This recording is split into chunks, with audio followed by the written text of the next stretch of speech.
به نام خدا. درس اول از ویدیوی اول پلیلیست آموزش زبان کتاب هفتم 0 تا 100 آموزش از مکالمه درس 1، گرامر و سوالاتی که باید بسازید، دوباره مکالمه ها و تمرینات.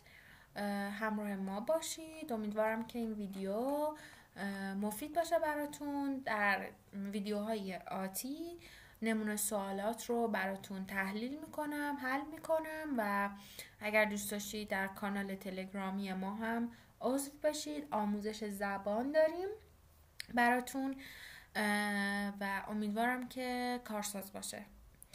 درس اول lesson 1. درس 1. My name. اسم من. My name. اسم من. خیلی خوب، میریم سراغ مکالمه. teacher student. توی این مکالمه ما یک کاراکتر student داریم و یک شخصیت معلم داریم. teacher. hi class. سلام کلاس. سلام بچه ها. student. hello teacher. سلام خانم یا سلام آقا. hello teacher. teacher. thank you. sit down please. ممنون. بشینید لطفاً. sit down please. I'm your English teacher. من معلم انگلیسی شما هستم. پس اینجا ما یک نکته ای رو دوستان توجه کنید. I am من هستم. حالا اگه بخوام بگم من هستم دانش آموز چه باید بگم؟ I am a student. I am your English teacher. من معلم زبان انگلیسی شما هستم. My name is. من عبارت‌های مهم رو براتون هایلایت میکنم.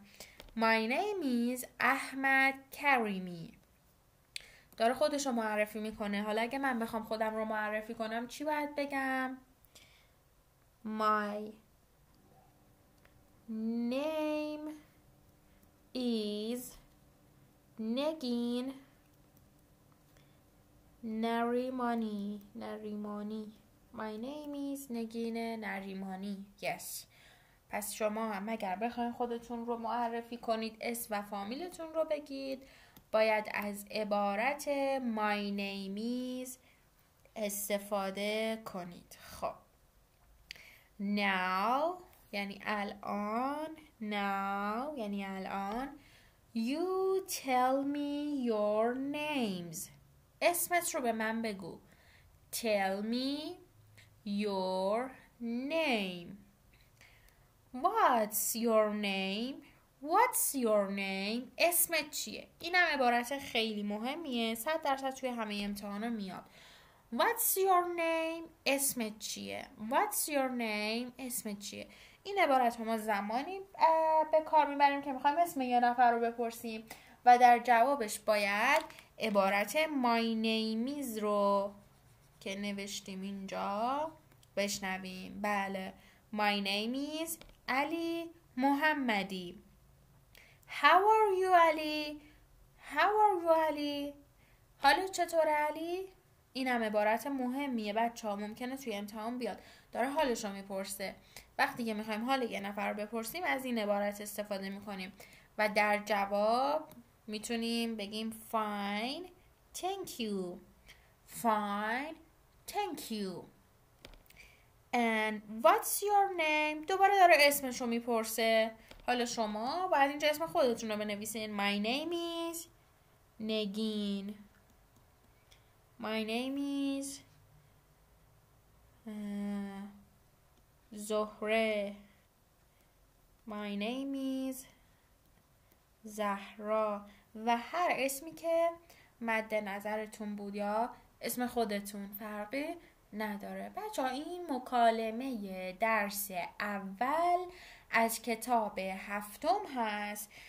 لطفا ویدیو رو با دقت چندین بار ببینید. وقتی که ویدیو تموم شد سعی کنید مکالمه رو عوض کنید.